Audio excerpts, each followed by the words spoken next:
You keep waking up at 3 a.m. every night, especially if you're exhausted, but somehow wide awake. Your body may be trying to tell you something. You wake up even though you're exhausted. You look at the clock and it's 3:07 again. And you know the drill, right? You try to ignore the fact that you've woken up for no good reason. You don't need to pee. You keep your eyes closed. You try not to look at the clock because you've heard me telling you that you shouldn't. Put a timestamp on what time you wake up, or you're asking for a repeat tomorrow night.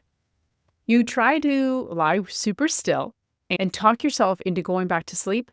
And then all of a sudden you're thinking about your day, what you'll wear, and if you remember to lock the back door.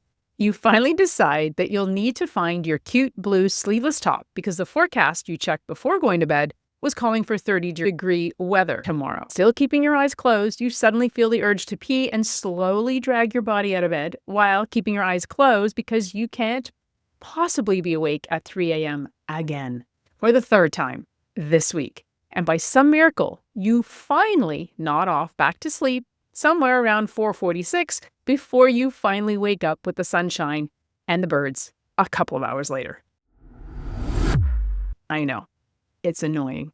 It's frustrating. And somewhere along the way, we all stopped sleeping through the night. Why? Why do I keep waking up? And you're asking yourself, why do I wake up even when I'm exhausted? Ate well during the day, didn't look at my phone before bed, and somehow, I keep waking up in the middle of the night. So it can only mean one thing, right? That your body must finally be broken. And it's hard. Many women over 40 that I talk to have sleep problems. Heck, it's a hot topic amongst my friends. Most of us are no stranger to the ups and downs that happen in our heads once we hit the pillow. And if you suddenly feel like you can't stay asleep after 40, or you keep waking up anxious at night, you're definitely not alone. But what if waking up in the middle of the night or waking up every night at 3 a.m. isn't your body failing you? What it is actually your body trying to talk to you. Whether you used to be a good sleeper or not, it doesn't really matter when it comes to avoiding the 3 a.m. wake up. We live in an age where we feel a lot of pressure. So we look for answers around us. It's completely natural. We start to blame our age, our hormones, and menopause. And honestly, a lot of women start wondering, is waking up at 3 a.m. a hormone issue? According to the Journal of Menopause Society, sleep disturbances is one of the most common and debilitating symptoms experienced by women during the menopause transition. In the article that I'll share with you in the show notes, they conclude that dropping estrogen levels, temperature changes, and changes in our circadian rhythm are all factors in our night waking. So what do we do then? Do we take magnesium supplements or take sleeping pills or look into hormone replacement therapies? The questions are endless. And what I've learned about myself and countless other women struggling and wondering, why do I suddenly have sleep issues into my 40s and my 50s? And here's what I know. Sometimes your body wakes you up because it is no longer wants to carry the pressure you've been carrying. And let me repeat that. Sometimes your body wakes you up because it no longer wants to carry the pressure of what it's been carrying. Because the wake up itself is often the smoke alarm. In my last episode, I was talking about coffee not being the actual problem creating anxiety, because coffee is simply the thing that is shining a light on how anxious we feel. And the 3 a.m. wake up is like that too. It's like your body starts whispering first. It goes low energy, tension in your jaw, tension in your shoulders and your lower back, feeling wired but tired and rushing around trying to get things done. And then eventually the tension starts waking you up. You've heard of the stress hormone cortisol. Now, I want to tell you that cortisol isn't all bad. It's actually the hormone that keeps us going. It protects us and it helps us run away if we're in danger. And it's the hormone that wakes us up in the morning, actually. And it's also part of our body's emergency backup system. Think of it like a backup generator for a house. During a storm, the generator kicks on to keep the lights on and it keeps the house functioning. The problem is a lot of women are trying to power their entire life from the backup generator. Go, go, go, push harder, more coffee, less rest, keep producing, keep performing, and eventually the body starts rerouting energy from elsewhere to keep up. It steals from your sleep hormones. When your sleep gets disrupted and you feel more anxious, it's cortisol stealing from the hormones that help you not feel anxious and help you sleep. It steals from your skin. As recovery drops, you start to look a little bit more wired and tired. You get bags under your eyes, and your body can't produce collagen to keep your skin looking radiant. It steals from other hormones that control your hunger and your appetite, and suddenly you wonder why you feel grumpy and hungry all the time.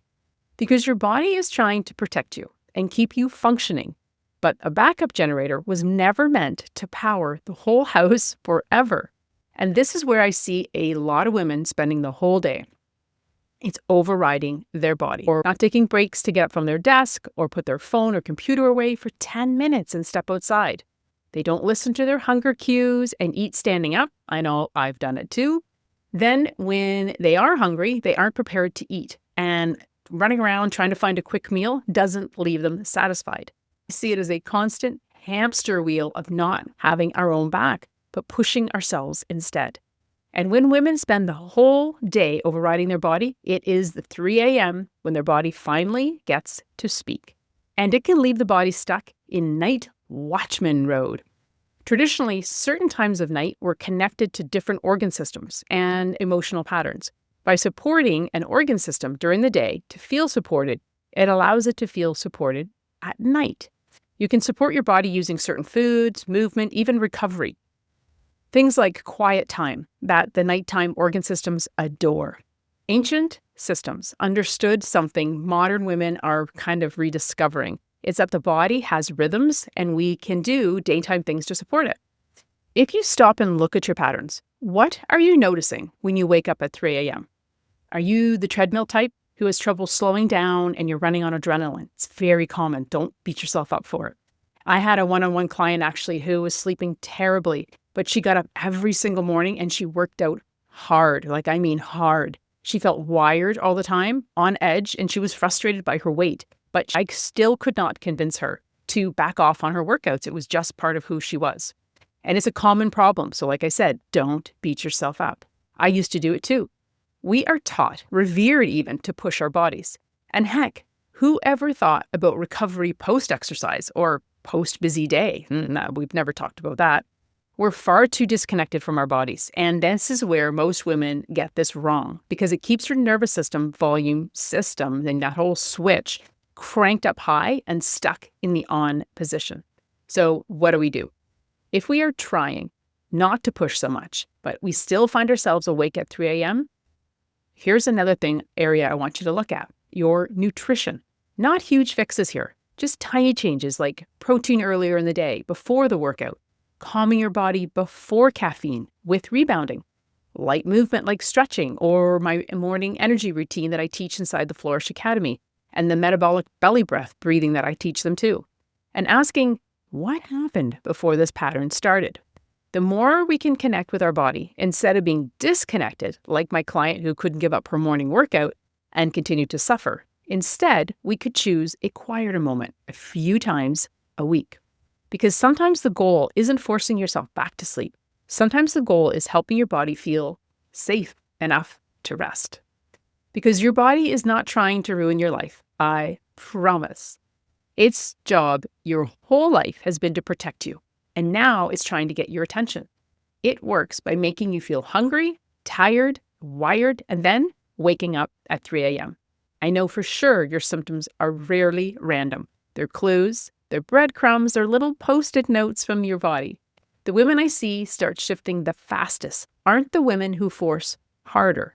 They aren't the ones who won't take a break from their daily morning workout. They're the women who finally start listening differently. They are the ones shifting their body. They are the ones dropping jean sizes and loving how comfortable they feel in their body. They've put their hands up and they ask for help and do the work to make the changes we decide on together.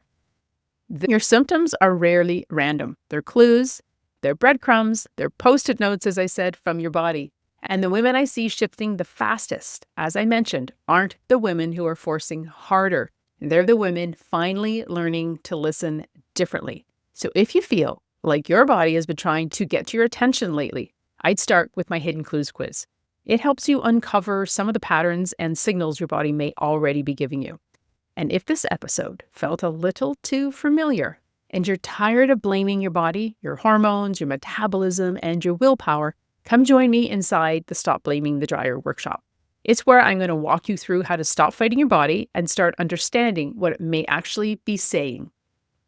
And if you're looking for deeper support, routines, nervous system tools, energy work, and personalized guidance, that's exactly what we do inside the Flourish Academy. And finally, if you haven't listened to my episode on why coffee feels different after 40 yet, go listen to that, because these conversations are deeply connected and are all about body signals, hormones, energy, and nervous system patterns.